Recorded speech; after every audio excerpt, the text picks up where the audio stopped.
Hello दोस्तों, मैं Ravi Mehta reasoning with Ravi sir YouTube channel में आप लोगों का स्वागत है। हमारे देखो टॉपिक चल रहा था एनटीपीसी एंड ग्रुप डी को लेके, उसके प्रैक्टिस सेट चल रहे थे। आज हम लोग फिर से प्रैक्टिस सेट लेके आए हैं और मैं आप लोगों के लिए आज एक इन्फॉर्मेशन और लेके आया हूं जो सभी बच्चे देखो कमेंट में लिख रहे थे कि सर टॉपिक भी चलाओ, टॉपिक भी चलाओ, टॉपिक भी चलाओ। तो हम लोगों ने फिर से वही डिसीजन किया जो हमारा पहले वाला चल रहा था, क्या उनसा कि एक दिन हम लोग टॉपिक रखेंगे और एक दिन हम लोग प्रैक्टिस सेट रखेंगे, क्योंकि बच्चे बोलते रहते कमेंट में कि सर एग्जाम नजदीक आ गए, टॉपिक हमें आती नहीं, प्रैक्टिस कहाँ से करें। तो चलो हम लोग टॉपिक भी कंटिन्यू रखेंगे। अब एक दिन प्रैक्टिस सेट आएगा, एक दिन टॉपिक आएगा। हो सकता है या तो इसी वीक से या नेक्स्ट वीक से हमारी ये प्रोसेस वापस स्टार्ट हो जाएगी। जहां तक है मैं कोशिश करूंगा जल्दी जल्दी करूं, एक दो दिन के अंदर ही कर दूं, ये ट्राई करूंगा मैं। ओके, तो एक दिन पेपर और एक दिन टॉपिक। चलो हम लोग आज तो भाई पेपर वाला काम, प्रैक्टिस सेट वाला, और आज का पहला क्वेश्चन, और वैसे जो प्रैक्टिस सेट चल रहा था उसका हमारा क्वेश्चन नंबर आ गया 125 नंबर का क्वेश्चन।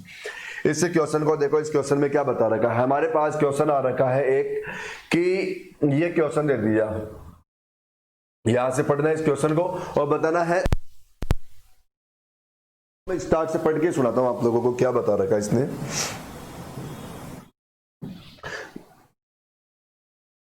देखो हमें बता रखा है यहाँ पर कि कृपया नीचे दी गई जानकारी एवं दो कथनों को सावधानी पूर्वक पढ़े और दिए गए सवालों का जवाब दे। ओके, और फिर बता रखा है कि कई अभिभावकों ने स्कूल एक्स, देखो सबसे पहले इसको ध्यान से पढ़ना, इसको ध्यान से पढ़ के बताना है कि यहां से कौन सी वाली बात सही हो जाएगी। इसको पढ़ने के बाद एक तरीके से यूं समझ लो ये हमारा स्टेटमेंट है, ये कंक्लूजन है, बताना है कौन सा कंक्लूजन यहां से निकल सकता है। ओके, अब देखो क्या बताया कि कई अभिभावकों ने स्कूल एक्स के प्रशासन विभाग से निवेदन किया है कि वे स्कूल में टाई पहनने के नियम को समाप्त कर दे। क्या बोलना चाह रहा है कि कई गार्जियन ने, मतलब एक स्कूल है, उस स्कूल का नाम बता रखा है इसने एक्स, उस स्कूल के प्रशासन विभाग से निवेदन किया कि स्कूल के अंदर टाई पहनने का नियम को बंद कर दो। अब इसका लॉजिक बताना चाह रहा है ये कि इसके क्या क्या लॉजिक हो सकता है। देखो पहली बात क्या बताया, पहली बात बताया कि स्कूल ने छात्रों के यूनिफॉर्म के हिस्से के रूप में विभिन्न अकादमिक स्कोरर के लिए अलग अलग रंग की टाई नियत की गई है। इस प्रकार स्कूल के कम स्कोर करने वाले बच्चे भेदभाव महसूस करते हैं। ये बिल्कुल सही बात बोलना चाह रहा है। क्या बोल रहा है कि जैसे कोई स्कूल है, इस स्कूल के बारे में बताना चाह रहा है कि इस स्कूल के अंदर यूनिफॉर्म के साथ में टाई पहनते हैं, लेकिन टाई को इस तरीके से पहनने का तरीका बताया कि जैसे अच्छे स्टूडेंट के लिए अलग कलर की टाई, इंटेलिजेंट के लिए अलग कलर की टाई, मीडियम वालों के लिए अलग कलर की टाई, और जैसे डल स्टूडेंट हो गए, कमजोर स्टूडेंट हो गए, उनके लिए अलग कलर की टाई। इसलिए ये बोलना चाह रहा है कि ऐसा देखो अलग ये टाई पहनने का नियम इसलिए बंद कर दो क्योंकि यहां से देखो जैसे कमजोर स्टूडेंट होते हैं वो अपने आप को दूसरों को देख के भेदभाव महसूस करते हैं। तो ये बात तो बिल्कुल सही बोल रहा है, ये वाली बात तो हमारी बिल्कुल मजबूत बात है। ये देखो इसके हिसाब से तो हमारी टाई को बंद कर देना चाहिए। दूसरी बात बोलना चाह रहा है कि स्कूल के स्पोर्ट्स यूनिफॉर्म में टाई की वैसे भी कोई जरूरत नहीं है, इसको केवल बुधवार को ही पहना जाता है। ये बात तो हमारे लिए देखो कोई इतनी मजबूत अच्छी बात नहीं है कि इस वजह से टाई को बंद कर दो। देखो ये तो बात कोई ज्यादा मजबूत नहीं है बात। ओके, ये वाली बात मजबूत है हमारे लिए।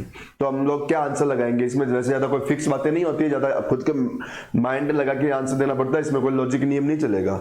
तो हम लोग बता सकते हैं कि देखो बात पहली वाली तो मजबूत हो गई, लेकिन दूसरी वाली तटस्थ कथन है। ओके, तो हमारा आंसर आ गया सी ऑप्शन। आ जाओ अगला क्वेश्चन। और ये क्वेश्चन जो आए देखो ग्रुप डी में क्वेश्चन आया था ये वाला, और ये फिर से ग्रुप डी का ही क्वेश्चन है।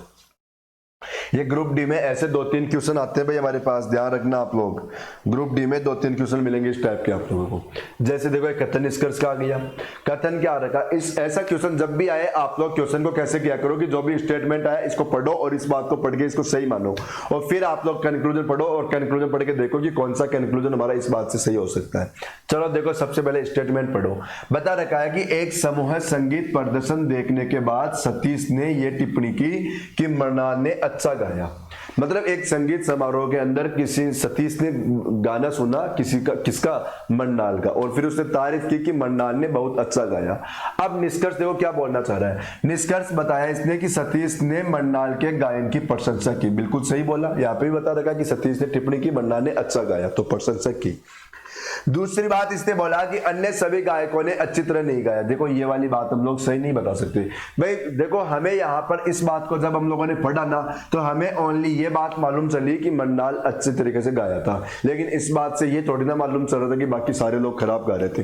भाई कोई एक अच्छा गाया तो इसका मतलब ये थोड़ी ना हो गया बाकी खराब गाए। हो सकता है उसको मंडाल ज्यादा पसंद आ गया, लेकिन इसका मतलब ये तो नहीं है ना बाकी को किसी ने सही गाया ही नहीं हो। तो देखो यहाँ पर भी हम लोग क्या करेंगे, ओनली निष्कर्ष पहला सही, ओनली पहला सही। आ जाओ क्वेश्चन, अगला क्वेश्चन।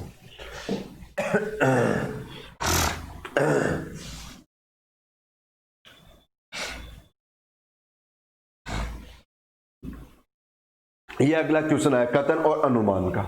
अनुमान में क्या होता है कि आप लोग सबसे पहले कथन पढ़ोगे और कथन पढ़ के इस बात का अनुमान लगाना है कि देखो ये जो बोलना चाह रहा है ये सही बोल रहा है या गलत बोल रहा है। जैसे एक तरीके से मैं आप लोगों को ऐसे बोलूं मैं आप लोगों को ऐसे बता दूं कि मैं कल क्लास नहीं लूंगा, मैं आप लोगों को क्या बोलूं कि मैं कल क्लास नहीं लूंगा। अब आप लोग क्या करोगे बताओ, बैठे बैठे अनुमान ही तो लगाओगे ना कि देखो ये क्लास नहीं लेगा तो क्यों नहीं लेगा, इसके पीछे क्या लॉजिक हो सकता है, मतलब लॉजिक ढूंढना होगा हम लोगों को। ओके, अनुमान लगाना है कि इसने ये बात बोला इसके पीछे क्या अनुमान है, कल कोई फेस्टिवल है या सर बीमार है या इनके साथ में कोई घटना हुई है, मैं कोई भी लॉजिक आप लोग जो लॉजिक लगाओगे उसी को अनुमान लगाना होगा। तो यहां पर देखो सबसे पहली बात अनुमान हमें अच्छा लगाना है भाई। बताया नैना ने अपनी सहेली को बताया। देखो नैना नाम की कोई लड़की है, वो अपनी सहेली को बोल रही है कि आप जल्द से जल्द डॉक्टर के पास क्यों नहीं जाती हो। भाई इसके पीछे तो हम लोग क्या अनुमान लगा सकते हैं कि देखो उसकी सहेली है तो बीमार रहती होगी, कोई ना कोई बीमारी है उसके, डॉक्टर के पास भेजना चाह रही है तो। और अपनी जांच क्यों कराती हो, मतलब डॉक्टर के पास जाओ और वहां से आप लोग इलाज लो, अपनी जांच खुद को कराने के बजाय। देखो अब पहला अनुमान क्या लगा रखा है, पहला अनुमान लगाया कि नैना की सहेली के स्वास्थ्य लक्षणों पर ध्यान देने की आवश्यकता थी। बिल्कुल सही बोल रहा है। अभी ये तो बात देखो मैंने ये पढ़ते बता दिया था कि देखो वो कोई ना कोई बीमार है इसीलिए देखो उसको डॉक्टर के पास भेजना चाह रही है वो, तो पहली बात सही। दूसरी बात लाया कि डॉक्टर बीमारी के बारे में बेहतर फैसला करेंगे, हम लोग इसको भी सही करेंगे क्योंकि इसने क्या बताया कि देखो और अपनी जांच क्यों कराती है, मतलब डॉक्टर के पास जाओ खुद क्यों करा रही हो, तो डॉक्टर ज्यादा बेहतर समझेंगे ना, हम लोग ये भी अनुमान लगा सकते हैं। तो हमारा देखो दूसरा भी क्या आएगा सही, मतलब ए ऑप्शन, पहला और दूसरा दोनों ही सही है हमारी बातें। आ जाओ अगले क्वेश्चन पे। और ये आया आज का नेक्स्ट क्वेश्चन, देखो सीरीज को लेके आ गया भाई आज का क्वेश्चन। ये क्वेश्चन आया सीरीज को लेके। अब इस क्वेश्चन में क्या करो, यहां पर देखो तीन तीन आ रखे हैं, एक संख्या है दो अल्फाबेट है, इनमें क्या मतलब को मैं हर वीडियो में ऐसा क्वेश्चन आता है और सभी में मैं आप लोगों को लॉजिक बताता हूं कि जितने भी आए आप लोग क्या करो पहले से पहला मिलाते रहो और दूसरे से दूसरा मिलाओ। अब पहले से पहला मिलाओगे तो क्या किया इसने बताओ, +3 किया, यहाँ भी +3 यहाँ पे भी +3 करो तो 9 3 कितना आ गया 12। ये तो क्या आ गया L भाई 12, चलो यहाँ तो संख्या थी तो क्या आ गया 12। अब यहां पर देखो दूसरे से दूसरा मिलाओ, F का नंबर 6, J का नंबर 10 और N का नंबर 14। तो बताओ 6 और 4 10, 10 और 4 14 और 14 4 क्या आ जाएगा 18, 18 पे क्या आएगा भाई R। I का नंबर 9, M का नंबर 13, Q का नंबर 17। फिर देखो 9 4 13, 13 4 17, 17 4 21 पर क्या आएगा U। हमारा आंसर क्या आएगा 12RU। तो 12RU देखो कौन से ऑप्शन में है, डी ऑप्शन में। तो हमारा आंसर क्या आ गया डी ऑप्शन। चलो भाई यहाँ तक क्लियर क्वेश्चन। चले हम लोग फिर नेक्स्ट क्वेश्चन के ऊपर आ जाओ, अगला क्वेश्चन देखते हैं हम लोग। और देखो अगला क्वेश्चन क्या बता रखा है, क्वेश्चन नंबर देखो 129 नंबर का क्वेश्चन आया हमारे पास। और यहां पर हमारे देखो भाई बोर्ड मास वाले नियम का क्वेश्चन आ गया। ये 12 है और यहां पर 3 लिख रखा है, इसको हमें कैलकुलेशन करना है। भाई सबसे पहले देखो यहाँ पर लेस देन के लिए क्या बोला कि लेस देन का अर्थ क्या हो जाए माइनस हो जाए, तो ये माइनस करो, यहाँ पर क्या करो 3। तो 15 में से 12 लेस करो, 15 में से 12 लेस करोगे तो क्या आएगा 3। और पता है ब्रैकेट के बाहर जाते मल्टीप्लाई का साइन आएगा, ब्रैकेट के बाहर जाते क्या आ जाएगा मल्टीप्लाई का साइन। तो 3 × 3 क्या हो जाएगा 9। तो हमारे आंसर क्या आ गया 9। ये अपने क्वेश्चन का आंसर। ओके चले, ये तो नॉर्मल क्वेश्चन था। अगला क्वेश्चन देखो भाई,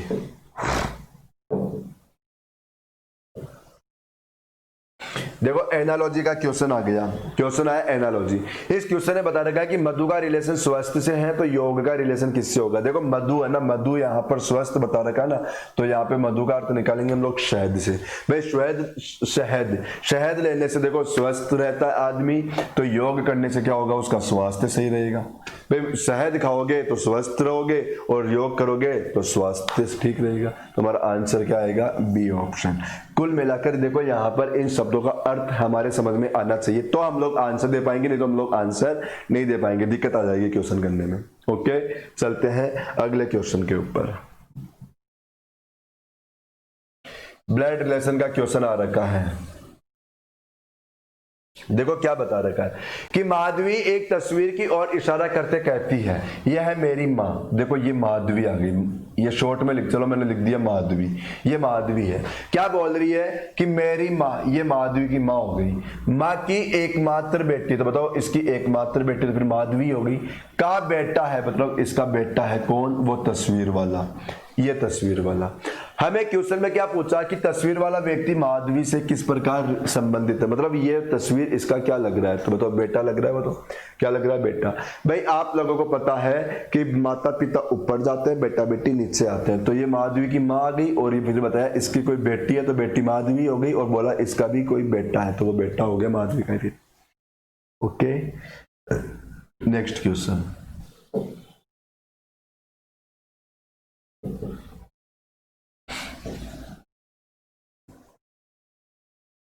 ये क्वेश्चन आया यहां पर देखो 45, 48, 52 और 55, मतलब सीरीज का क्वेश्चन आ रखा है। अब इस क्वेश्चन में क्या किया, 45 से 48 आया, चेक करो ना कितना बढ़ा रखा है भाई, 5 देखो 3 बढ़ा रखा है, कितना बढ़ाया 4, कितना बढ़ाया 3, अब कितना बढ़ाओगे 4, तो 4 बढ़ाओ क्या आ जाएगा 59, तो हमारे क्वेश्चन का आंसर क्या आ गया 59, ये हमारे क्वेश्चन का आंसर हो गया 59।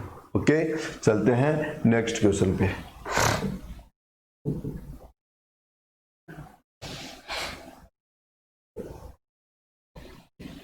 क्वेश्चन आ रखा है 45, 54, 65, 78 और आगे की संख्या फिर से हमसे पूछा जा रहा है, फिर से सीरीज का क्वेश्चन। भाई 45 से 54 पे आओगे आप लोग, तो इस क्वेश्चन के अंदर देखो भाई कितना बढ़ाया, फिर से 9 बढ़ाया गया, और 54 से 65 पे कितना बढ़ा रखा है, 11 बढ़ा रखा है। यहां से यहां आओगे तो कितना बढ़ा रखा है, 13 बढ़ा रखा है। तो बताओ फिर कितना बढ़ाओगे आप लोग, 15 बढ़ाओगे ना भाई, यहाँ पे 2-2 का अंतर चल रहा है, तो यहाँ पर कितना बढ़ाओगे 15, तो 15 बढ़ाओ, 8 और 5 13, 7 और 1 8 और 1 9, 93 हमारे क्वेश्चन का आंसर। तो आंसर क्या है 93, देखो ए ऑप्शन, ये आंसर आ गया। ओके, चलते हम लोग अगले क्वेश्चन के ऊपर। आ जाओ भाई नेक्स्ट क्वेश्चन।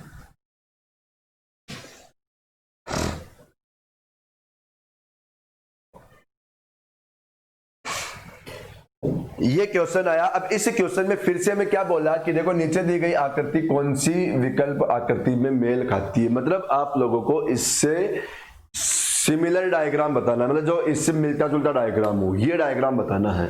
अब ये चेक करोगे तो ये तो गलत हो रखा है, क्यों, क्योंकि ये वाला पार्ट बाहर गया। इसको चेक करोगे तो देखो ये ज्यादा सिमिलर तो ये भी नहीं है, क्योंकि देखो ये बीच में दे रखा है। लेकिन अब इन दोनों में देखो ज्यादा कोई फर्क नहीं है, लेकिन हम लोग फिर भी आंसर लगाएंगे तो सी को लगाएंगे, क्यों, क्योंकि ये वाला जो सर्कल वाला डायग्राम है वो देखो लाइन के बीच में है भाई। अब यहाँ पर देखो ये लाइन के बीच में आ रखा है अपना पार्ट, है ना, और ये वाला देखो कॉर्नर पे, इन दोनों के कॉर्नर पे दे रखा है, तो ज्यादा सिमिलर क्या मिलेगा हम लोगों को, सी ऑप्शन। ज्यादा सिमिलर क्या मिलेगा, सी, क्योंकि जो ये सर्कल वाला पार्ट है देखो लाइन के बीच में है और इसमें क्या कर रखा है, कॉर्नर पे कर रखा है, तो ज्यादा सिमिलर हमारा सी ऑप्शन रहेगा डी के बजाय। और देखो अब जो सी है वो ऑप्शन नहीं है, सी कहां पर है, ऑप्शन ए में दे रखा है, तो ये ध्यान रखा करो, हम लोग बहुत गलती कर देते हैं, ये जल्दी जल्दी में वहां पे सी को आंसर लगा देते, जबकि ध्यान वो ऑप्शन अलग से दे रखा है, ऑप्शन अलग से दे रखा है। और ये ऐसा बहुत सारा मिलेगा आप लोगों को ग्रुप डी में और एनटीपीसी दोनों के एग्जाम में ऐसा होता है, तो ये ध्यान रखो ऑप्शन अलग से देता है वो।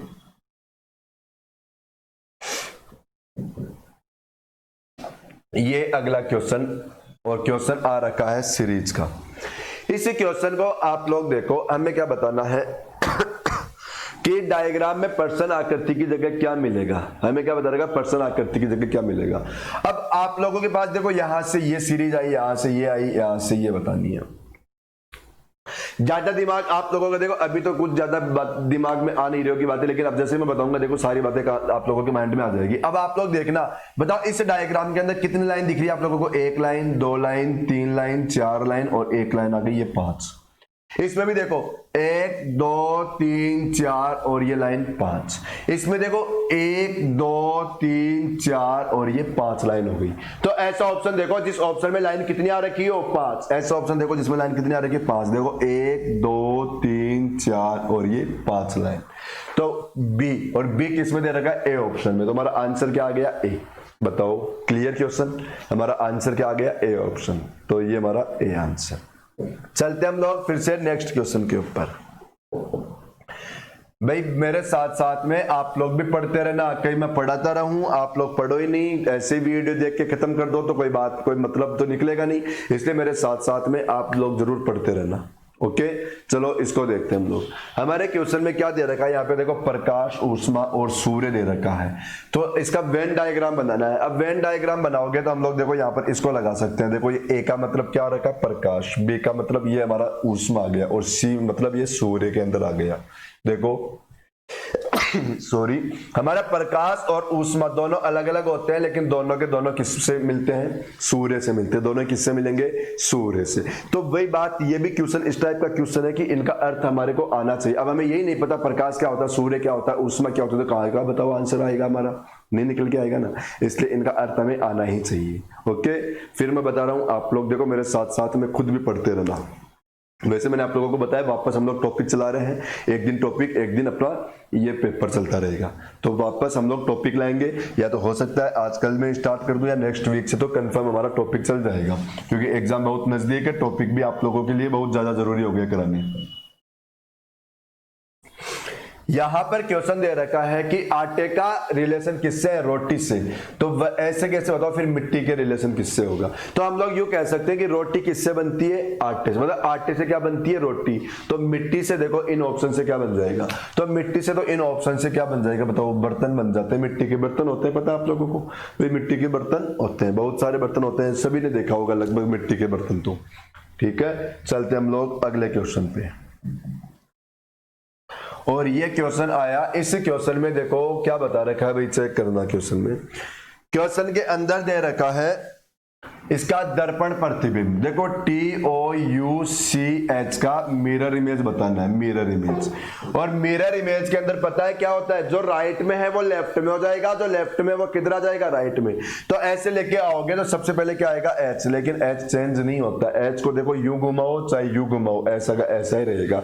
चलो मैं आज आप लोगों से एक क्वेश्चन पूछता हूं, मुझे आंसर देना कमेंट के अंदर लिख के, सभी लोग कमेंट में आंसर लिखना। और क्वेश्चन यह है कि बताओ अल्फाबेट के ऐसे कितने लेटर है जो मिरर में चेंज नहीं होते हैं। अल्फाबेट के ऐसे कितने लेटर है जो मिरर में चेंज नहीं होते हैं, ये क्वेश्चन है। इसका आंसर दोगे सभी के सभी लोग कमेंट के अंदर।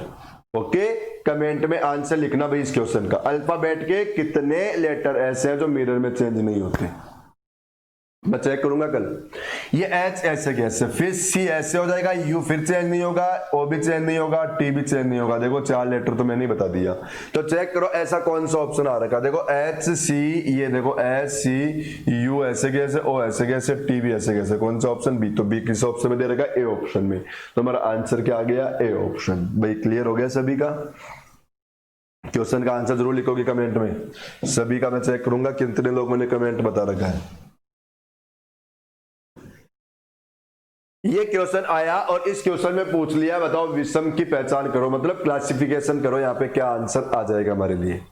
चलो भाई चेक करते हैं हम लोग। सबसे पहले आंसर आप लोग लगाओ, फिर मैं बताऊंगा। सभी के सभी लोग आंसर लगा के रखो, फिर मैं बताता हूं क्या आंसर आ रहा है। सभी लोग लगाओ आंसर, फिर मिला ना कि आप लोगों ने जो भी किया वो सही किया या गलत किया। सारे के सारे लोग आंसर देखो, वीडियो को रोको, पॉज करो और पॉज करके वीडियो का आंसर निकाल के बताओ इस क्वेश्चन का, फिर मिलाना आप लोगों को आंसर सही था या गलत था। ओके कर लिया होगा सभी लोगों ने, किया। चलो ठीक है अब मिलाओ। देखो मैं बताता हूँ आंसर। भाई यहाँ पर बता रखा है, देखो ABCD 4 बता रखा है, इनमें से देखो यहाँ पर दे रखा है AEIE, और ये जो है ये सभी के नंबर है। देखो A का नंबर 1, D का नंबर 4, B का नंबर 2, 5, A का नंबर 5 ही होता है। A का नंबर 1, G का नंबर 7 ही होता है, B का नंबर 2 ही होता है, A का नंबर 5 ही होता है। A का नंबर 1, C का नंबर 3, B का नंबर 2, A का नंबर 5। बताओ नंबर से तो मालूम नहीं चल रखा हमें, नंबर से तो बिल्कुल भी मालूम नहीं चला, क्योंकि सभी में नंबर ही दे रखा है, सभी में नंबर दे रखा है। लेकिन आप लोग थोड़ा सा दिमाग लगाओ, हमारा आंसर ए हो गया, मतलब ए ऑप्शन ही आंसर लगा सकते हैं हम लोग। क्यों? क्योंकि ए ई आई ई बताओ सारे के सारे वोवल होते हैं, सारे के सारे क्या होते हैं? वोवल। बाकी सभी में देखो इसमें डी आ रखा है, बी आ रखा है, ये कॉन्सोनेंट होते हैं। देखो ये जी बी सी बी, ये स्वर हो गए, और ये सारे के सारे ये स्वर हो गए, इसमें इनमें व्यंजन भी आ रखे हैं। ओके मतलब इसके सभी के सभी लेटर क्या है? वोवल्स है। तो हमारा आंसर क्या आ गया? ए। तो ये हमारा देखो आज के कंप्लीट क्वेश्चन हो गए। अब बाकी हम लोग नेक्स्ट क्लास में करेंगे। यहां तक आप लोग पढ़ के आओगे, इनको देखोगे। अब मैंने बताया हम लोग इसके 2-3 हजार क्वेश्चन कर लेंगे, लेकिन अब देखो धीरे धीरे हो सकता है हम लोग क्वेश्चन, इनकी भी क्वेश्चन की संख्या बढ़ा लें, और पेपर के साथ साथ में हम लोग टॉपिक वापस स्टार्ट करेंगे। तो आप लोग पढ़ते रहो। पर देखो मेरी एक बात जरूर आप लोग सुनोगे ध्यान से, आज आप लोगों के लिए हर तरीके की कोशिश मैं कर रहा हूं। तो देखो थोड़ा सा काम आप लोगों को भी करना पड़ेगा, और केवल आप लोगों को मेरे लिए 5 मिनट का टाइम निकालना है। इससे ज्यादा टाइम किसी को जरूरत नहीं है। और 5 मिनट में क्या करोगे कि आप लोग इस चैनल को ज्यादा लोगों तक शेयर करोगे और उनको सब्सक्राइब कराओगे भाई। ठीक है, तो कोशिश करना कि आप लोग भी इसको शेयर कर सको। ठीक है, बाकी हम लोग अगली क्लास में मिलते हैं। और हाँ, कोई जबरदस्ती नहीं है कि आप लोगों के लिए कंपलसरी है कि शेयर करो ही ना, ऐसा कोई कंपलसरी नहीं है। किसी को सही लग रहा है कि यहाँ पर पढ़ाई ठीक चल रही है, माहौल ठीक चल रहा है, क्योंकि आप लोगों को तो पता है मैं तो आने के बाद पढ़ाई के अलावा कोई और बातें करता नहीं। बाकी फैकल्टी की तरह बकवास मुझे आती नहीं है, केवल मैं आता हूँ तब से पढ़ाई और पढ़ाई की बातें। तो आप लोगों को सही लगे तो देखो इसको शेयर करना भी और सब्सक्राइब भी करना। ठीक है, चलो थैंक यू।